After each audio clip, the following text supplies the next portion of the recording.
Un épais nuage de fumée noire s'envole dans le ciel de Lviv. La ville proche de la frontière polonaise avait jusqu'à présent été épargnée par les combats. La cible des bombardements, une installation industrielle où l'on stocke du carburant.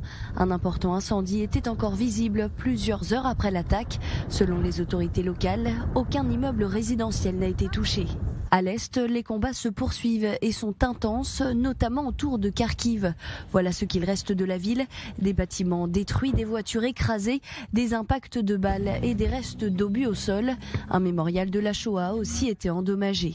Même situation à Mariupol, même si les forces ukrainiennes ont repris 2 territoires dans cette région, cette ville du sud-est est assiégée. La situation y est tragique, selon le président Volodymyr Zelensky. Les combats se resserrent également autour de Kiev, la capitale. Il n'y a plus de maison, elle a été bombardée. 3 familles vivaient ici. J'étais à la maison, je suis sorti dans la cour et j'ai entendu un sifflement et une explosion. Je ne peux pas le dire avec certitude, mais on dirait que c'est un missile. C'était juste une terrible explosion. J'avais peur, c'était à 5 mètres de moi. Heureusement, je n'ai pas été touché, mais il y avait beaucoup d'éclats d'obus. Ça aurait pu me transpercer. Pour tenter de résister, Volodymyr Zelensky insiste toujours auprès des Occidentaux pour bénéficier d'un soutien militaire. Le ministre ukrainien des Affaires étrangères affirme que les États-Unis ne voient pas d'objection à ce que la Pologne livre des avions de combat. Jusqu'alors, le Pentagone s'était opposé à cette option.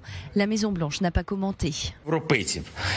Quel est le prix de la sécurité ? C'est très simple. Ce sont des avions pour l'Ukraine, ce sont des chars pour notre État, ce sont des missiles, des navires. C'est ce que nos partenaires ont.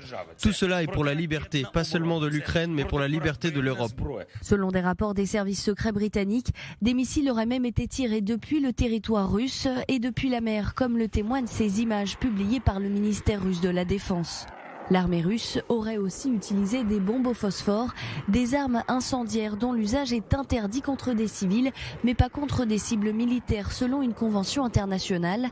Selon Kiev, ces bombes auraient frappé une localité de la région de Lugansk à l'est du pays, des accusations que le Kremlin rejette.